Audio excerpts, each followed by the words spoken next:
Hello friends, welcome to my YouTube channel Soham study G K. तो subscribe करिए हमारा channel. Latest video notification के लिए इस बेल आइकन को दबाइए। तो फ्रेंड्स, एंशिएंट हिस्ट्री की टेस्ट सीरीज को आगे बढ़ाते हुए आज ये हमारा लेक्चर नंबर 4 है। आज की इस वीडियो लेक्चर में हम नवपाषाण काल यानी नियोलिथिक एज के बारे में डिस्कस करने वाले हैं कि किस तरह से मानव का इस एज में विकास हुआ, किस कौन कौन से प्रमुख स्थल थे, क्या मानव खेती करना सीखा, क्या स्थायी निवास बना कर रहना सीख गया या अभी भी जंगलों या गुफाओं में रहना ही क्रम रखा। इस सब चीज़ों के बारे में डिस्कस करने वाले हैं। इससे पहले यदि आपने वीडियो को लाइक नहीं किया तो लाइक कर दें, चैनल को सब्सक्राइब नहीं किया सब्सक्राइब कर दें, जिससे आपको हर वीडियो की नोटिफिकेशन मिले सबसे पहले। चलिए वीडियो शुरू करते हैं।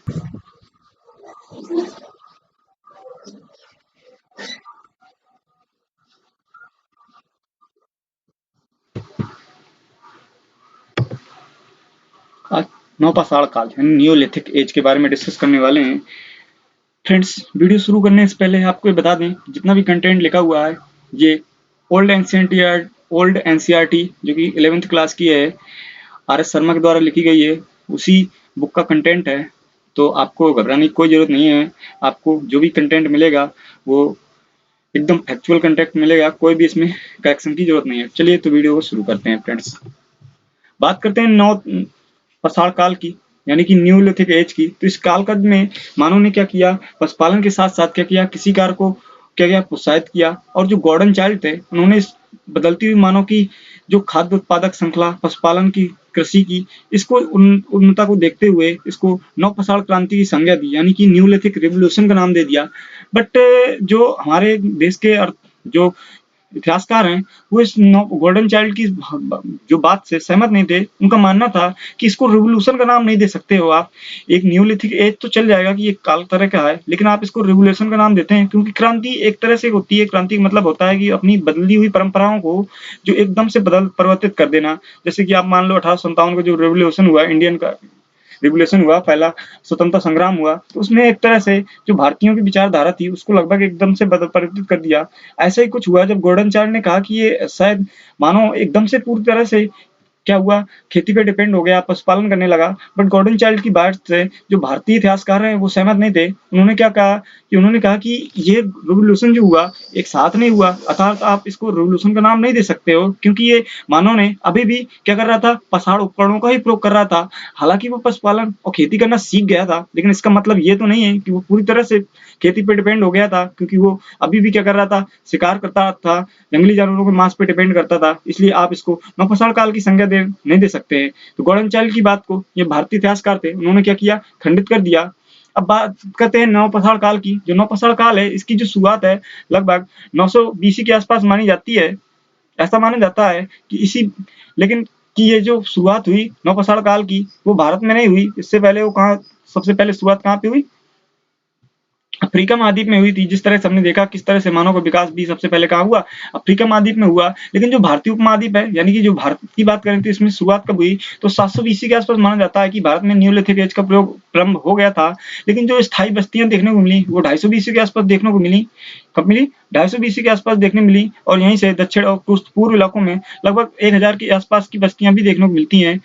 तो फ्रेंड्स, जो न्यूलिथिक एज की शुरुआत हो गई, यानी कि मानव क्या कर रहा था, अब अग्नि खोज से भी अवगत हो चुका था, क्योंकि जो हमने देखा था कि मध्य पाषाण काल में लगभग मानव ने अग्नि का उपयोग करना सीख लिया था अच्छी तरह से, मतलब वो मांस खाने लगा था। तो अग्नि की शुरुआत हो गई। लेकिन मानव ने क्या किया, धीरे धीरे अपनी बस्तियों क्या किया, स्थायी तौर पे बनाना शुरू कर दिया। कुछ जैसे दक्षिण और पूर्व में कुछ इलाके मिलते हैं जहाँ पे लगभग 1000 बीसी के आसपास क्या होता है कि मानव के निवास की बस्तियों को देखने को मिलता है। चलिए फ्रेंड्स आगे बढ़ते हैं। आगे बात करते हैं कि इस काल में क्या क्या प्रमुख बात हुआ।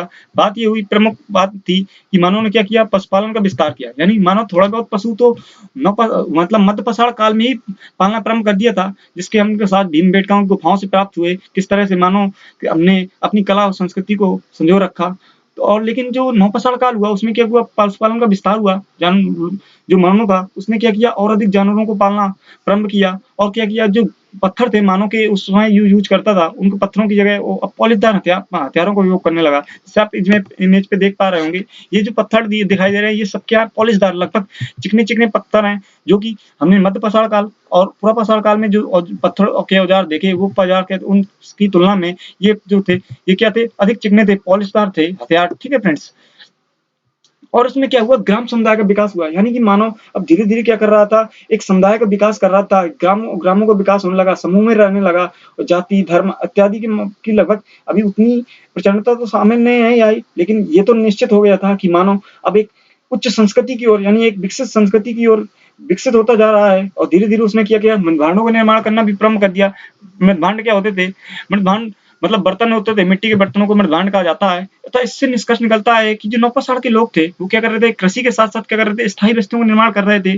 क्योंकि स्थायी बस्तियों के निर्माण से क्या होगा, मानव की क्या होगा, एक पीढ़ी दर क्या होगा, उनकी परंपरा, उनकी जो भी कृषि उपकरणों का प्रयोग और जो पशुपालन के जो भी नए नए तरीके थे, वो क्या हो, एक पीढ़ी दर पीढ़ी क्या होते, एक दूसरे से क्या हो रहे थे, जा रहे थे, पीढ़ी दर पीढ़ी उनकी जो विशेषताएं थी वो आगे की ओर अग्रसर हो रही थी। अतः निष्कर्ष इस प्रकार निष्कर्ष निकाल सकते हैं कि जो नवपाषाण काल है इसमें क्या हुआ, मानव पशुपालन तो करता था, लेकिन साथ साथ वो क्या हुआ, अपने संस्कृति का प्रचार प्रसार करना लगभग प्रारंभ कर दिया, यानी प्रचार प्रसार करना प्रारंभ कर दिया, अपने समुदायों में रहने लगा, मृदभांडों का उपयोग करने लगा, और जो उनके हथियार थे उसमें क्या हो गई, पॉलिशदार हथियार हो गए। यानी कि अब वो उतने जो नुकीले हथियार नहीं थे कि जिससे वो जानवरों को शिकार करता था, क्योंकि पशुपालन करने लगा तो उसके क्या हुआ, मांस के प्रति क्या हुई, लगभग भिन्नता सी हो गई, क्योंकि मांस को खाना वो ज्यादा पसंद नहीं करता था अब। ठीक है फ्रेंड्स, चलिए और देखते हैं, ये देखिए सारे के सारे हथियार हैं। अब बात करते हैं कि क्षेत्रीय विस्तार की, नवपाषाण काल में कहाँ कहाँ क्षेत्रों में विस्तार हुआ। बात करते हैं कि भारत की, क्योंकि हम सब जो ना भी पढ़ रहे हैं ये भारतीय महाद्वीप के हिस्से से पढ़ रहे हैं, क्योंकि अफ्रीका महाद्वीप से हमको लेना देना नहीं है। ठीक है, हमको तो भारत में देखना किस तरह से मानव का विकास हुआ। बात करते हैं उत्तरी क्षेत्र में, तो उत्तरी क्षेत्र में कश्मीर घाटी के पास जो बुर्जहोम है, गुफा कराल है। ठीक है, गुफा कराल का मतलब होता है, क्या होता है गुफा कराल का मतलब, मैंने आपको पिछले लेक्चर में बताया था। गुफा कराल का मतलब होता है गुफाओं में रहने वाले लोग। ठीक है, जो बुर्जहोम और गुफा कराल दो स्थान है, अभी आपको मैप में नजर आएंगे। उत्तर पश्चिम क्षेत्र में बात करें तो मेहरगढ़, मध्यवर्ती क्षेत्र में कोल्डी हवा, पूर्वी क्षेत्र में देवजल हार्डिंग असम के पास में है, उत्तरी मध्य क्षेत्र में चिरांद उत्तर प्रदेश लगभग एरिया, उत्तर प्रदेश मध्य दक्षिण में पयमपल्ली कर्नाटक के आसपास का एरिया। आप इमेज पे देख पा रहे होंगे, ये इमेज है, इस इमेज के जरिए आप देख सकते हैं ये बुर्जहोम है, ये उत्तर में हो गया। ठीक है, और ये मेहरगढ़ इलाका इंडस रिवर के पास, यानी सिंधु नदी के आसपास का इलाका मेहरगढ़ हो गया। और ये चिरांद उत्तर प्रदेश और बिहार में आसपास, और दार्जिलिंग हार्डिंग ये असम का क्षेत्र में, कोल्डी हवा लगभग मध्य में पाई जाती है, मध्य वाला एरिया। इसके बाद हालपुर और पायमपल्ली ये क्या, ये तमिलनाडु, और हालपुर ये कर्नाटक वाला एरिया। तो इस तरह से देख रहे हैं कि ये नवपाषाण कालिक स्थल है। तो आप इनको अच्छे से इमेज पे बिठा लीजिए कि नवपाषाण काल में कौन कौन से स्थल थे। मेहरगढ़ हो गया, बुर्जहोम हो गया, कोल्डी हवा हो गई, चिरांद हो गया, दार्जिलिंग हार्डिंग हो गया। ठीक है, पयमपल्ली हो गई, क्योंकि इन्हीं स्थलों से जो क्वेश्चन एग्जाम में पूछे जाते हैं कि किस स्थलों में किस किस चीज का विकास हुआ। जैसे आप देख सकते हैं, ये कभी कभी एक क्वेश्चन पूछे जाते हैं कि कौन सा स्थल कहाँ पे, जैसे बात करें इंडस रिवर यानी सिंधु नदी के तट पे इसका संस्कृति का विकास होता है। मेहरगढ़ वाला एरिया जो न्यूलिथिक एज का, बुर्जहोम हो गया। ठीक है, जो जम्मू कश्मीर वाला एरिया बुर्जहोम हो गया, कोल्डी हवा हो गई, मध्य प्रदेश लगभग पूरा मध्य प्रदेश राजस्थान वाला एरिया घेरे हुए। इसके बाद चिरांद की बात करें तो उत्तर प्रदेश, और दार्जिलिंग हार्डिंग ये असम की बात है। ठीक है फ्रेंड्स, तो आप इमेज पे देख पा रहे होंगे कौन कौन से स्थल हैं। अब एक एक करके स्थलों को डिस्कस करते हैं। बात करते हैं कश्मीर घाटी। कश्मीर घाटी की बात करें तो कश्मीर घाटी में जो पहला स्थल है वो निकल के आता है, उसका क्या नाम है, बुर्जहोम। बुर्जहोम मतलब जन्म का स्थान। बुर्ज का मतलब होता है जन्म, और जो होम होता है उसका मतलब होता है घर, जानते ही आप, तो जन्म का स्थान यानी कि बुर्जहोम। ठीक है, इसकी जो खोज की थी, जो टीडी और पीटरसन नामक दो खगोलवेत्ता थे, उन्होंने क्या किया था, इसकी खोज की थी, इतिहासकार थे दो। ठीक है, और उन्होंने क्या किया, जो बुर्जहोम में उनको जो सबसे मुख्य इंपॉर्टेंट बात देखने को मिली कि उन मालिक के साथ कुत्तों को दफनाए जाने के साथ मिले। जैसे आप इमेज पे देख पा रहे होंगे कि ये देखिए, इस इमेज पे ये कोई मालिक है। ठीक है, ये लेटा हुआ है, और उसके साथ ये जो बकरी, ये कुत्ते, किसी की भी क्या हो सकते हैं, कुछ भी, किसी की भी अस्थियां हो सकती हैं। इसका मतलब जो बुर्जहोम हुआ उससे क्या हुआ, मालिक के साथ कुत्तों को दफनाए जाने के साथ जो मिलते हैं वो बुर्जहोम से ही प्राप्त होते हैं। ठीक है फ्रेंड्स, और इसमें गर्त निवास के मिलते हैं। गर्त निवास मैंने पिछले लेक्चर में भी आपको बताया था, गर्त निवास क्या होता था।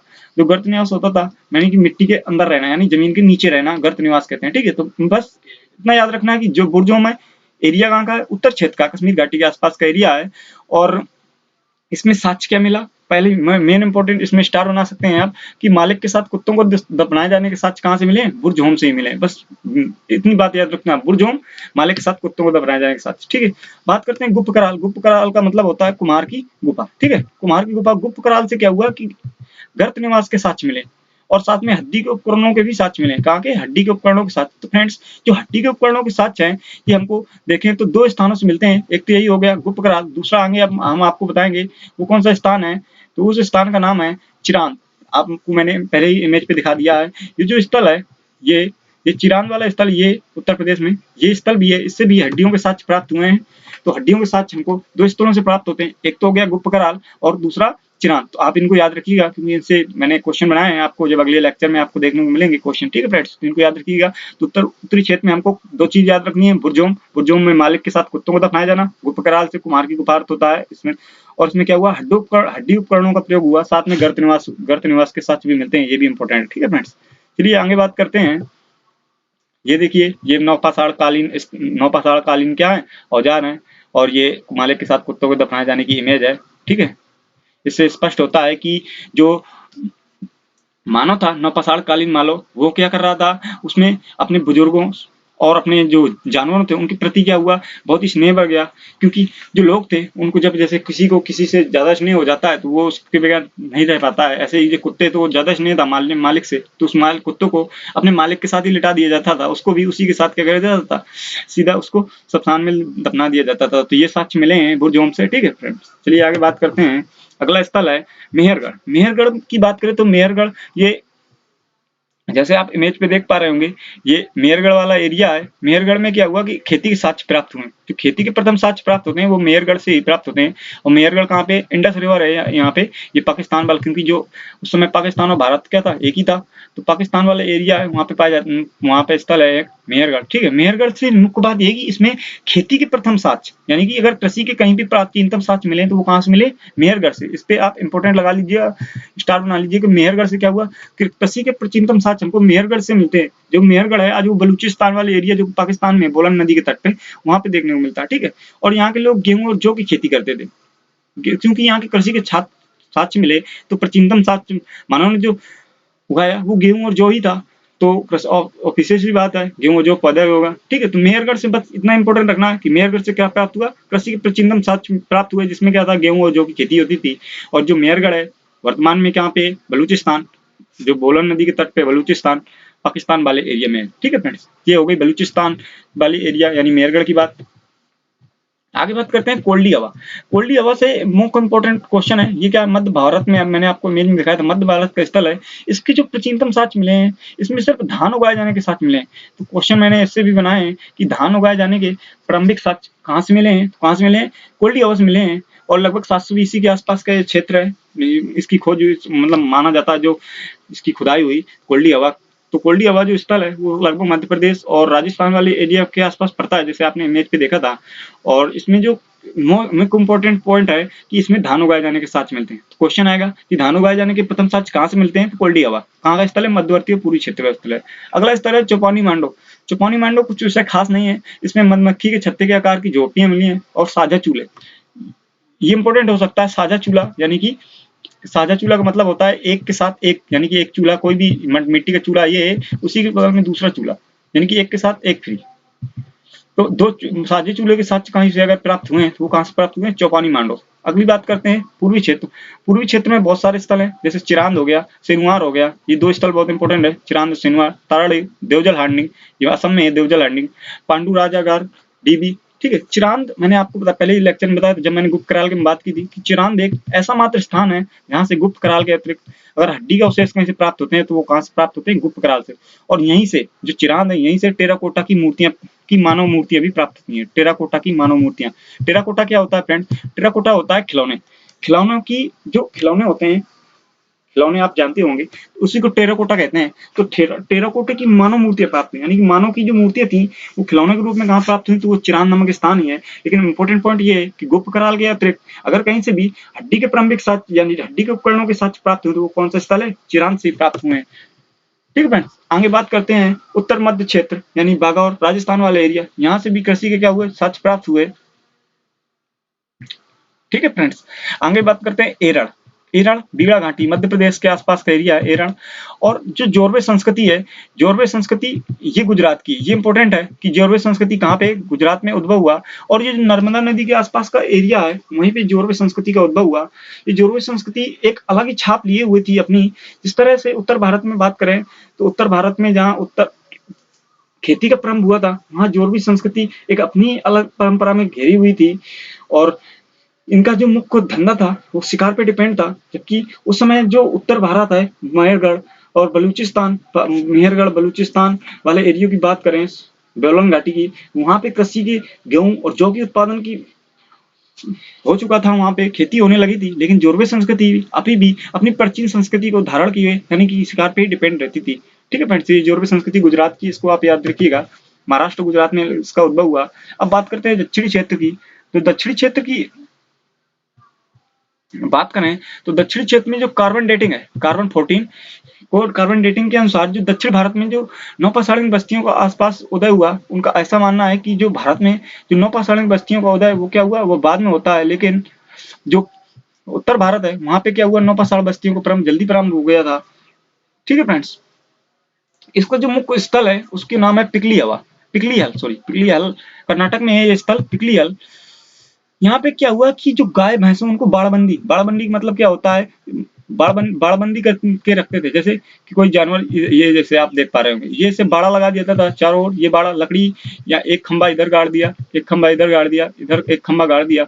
और क्योंकि उस समय क्या हुआ, लोहे तो आदमी जानता नहीं था, तो तार लगा नहीं सकता था, तो इनको लकड़ी के सहारे क्या किया करता थे कि लकड़ी के सहारे इनको खंबे ऐसे बाड़ बना दिया जाता था। और एक ऐसे कि कहीं पे जगह पे एक फाटक रखा जाता था लकड़ी का बना हुआ, जैसे आप कहीं कहीं अभी गाँव में देखते होंगे। ठीक है, तो यहाँ पे एक फटक रखा था, यहाँ पे जानवरों को क्या किया जाता था, बांध दिया जाता था। जैसे कि भैंस हो गई, गाय हो गई, बकरी हो गई, इनको ऐसे बाड़बंदी करके रखा जाता था। तो जो बाड़बंदी के साक्ष्य मिले वहां से मिले, पिकली हल कर्नाटक से प्राप्त हुए।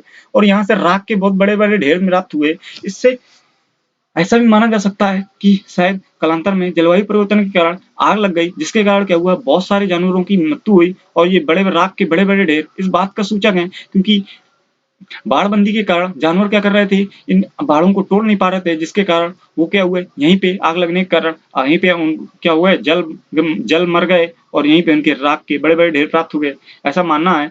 और इसके अतिरिक्त जो हमने गर्त निवास की बात की थी, चिरान वाले स्थल चिरान में, और जो हमने क्या किया था, गुप्त कराल में बात की थी गर्त निवास, और साथ साथ गुप्त कराल में क्या प्राप्त हुआ था, हड्डी के उपकरण प्राप्त हुए थे। इसके अतिरिक्त नागार्जुन कोटा है, कहाँ पे, नागार्जुन कोटा, यहाँ से क्या हुआ कि नागार्जुन कोटा से भी गर्त निवास के साक्ष्य प्राप्त होते हैं। तो गर्त निवास के साक्ष्य कई जगह से प्राप्त हुए हैं। ठीक है, और जो नागार्जुन कोटा है, यहाँ से रागी की फसल का उत्पादन का भी साक्ष्य मिलते हैं कि अगर रागी फसल, राई बोलते हैं जिसको, रागी, उसी के साक्ष्य भी मिलते हैं। प्रथम साक्ष्य लगभग पिकली हल कर्नाटक से प्राप्त होते हैं।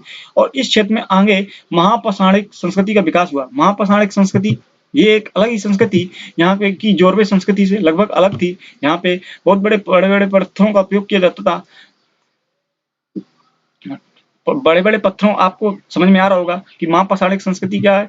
महापाषाणिक, माने ज्यादा, पाषाणिक मतलब ज्यादा बड़े बड़े उपकरणों का उपयोग, ऐसा समझ में आ रहा होगा। लेकिन फ्रेंड्स ऐसा कुछ भी नहीं था। महापाषाणिक संस्कृति एक सिंपल सी संस्कृति थी। इसका मतलब ये लोग, नाम जरूर इसमें आपको लग रहा होगा नाम से कि ये कोई पाषाणिक संस्कृति होगी, लेकिन ये संस्कृति कोई भी पाषाणिक संस्कृति नहीं थी। ये संस्कृति एक ऐसी संस्कृति थी जिसके क्या था कि नदियों की, ताप्ती नदी, नर्मदा नदी के बीच में पनपी है संस्कृति। पनपी संस्कृति एक अलग रूप धारण की हुई थी। ये अभी भी उन जंगली जानवरों के शिकार पे डिपेंड थी, जो उस समय, जो कि उच्च पाषाण काल, मध्य पाषाण काल में जो जानवरों के डिपेंड थे, उसी पे रिलेटेड थे। आज भी लोग यहाँ पे क्या करते थे, गुफाओं में रहते थे, यानी स्थायी निवास की व्यवस्था कुछ भी यहाँ पे नहीं हुई थी, और महिलाओं को उतना सम्मान नहीं मिलता था। इसलिए इस संस्कृति को महापाषाणिक संस्कृति का नाम दिया गया। तो फ्रेंड्स ये महापाषाणिक संस्कृति थी। ठीक है फ्रेंड्स, आई होप आपको समझ में आ रहा होगा। यदि आपको लेक्चर समझ में आया हो तो इस वीडियो को लाइक जरूर कर दीजिएगा। साथ ही हमारे चैनल को यदि आपने सब्सक्राइब नहीं किया, सब्सक्राइब कर दीजिएगा। तो फ्रेंड्स यदि आपको लेक्चर अच्छे लग रहे हो तो इस लेक्चर को अपने फ्रेंड के साथ शेयर जरूर करिएगा, और वीडियो के नीचे कमेंट जरूर कर दिएगा। Thank you for watching my video.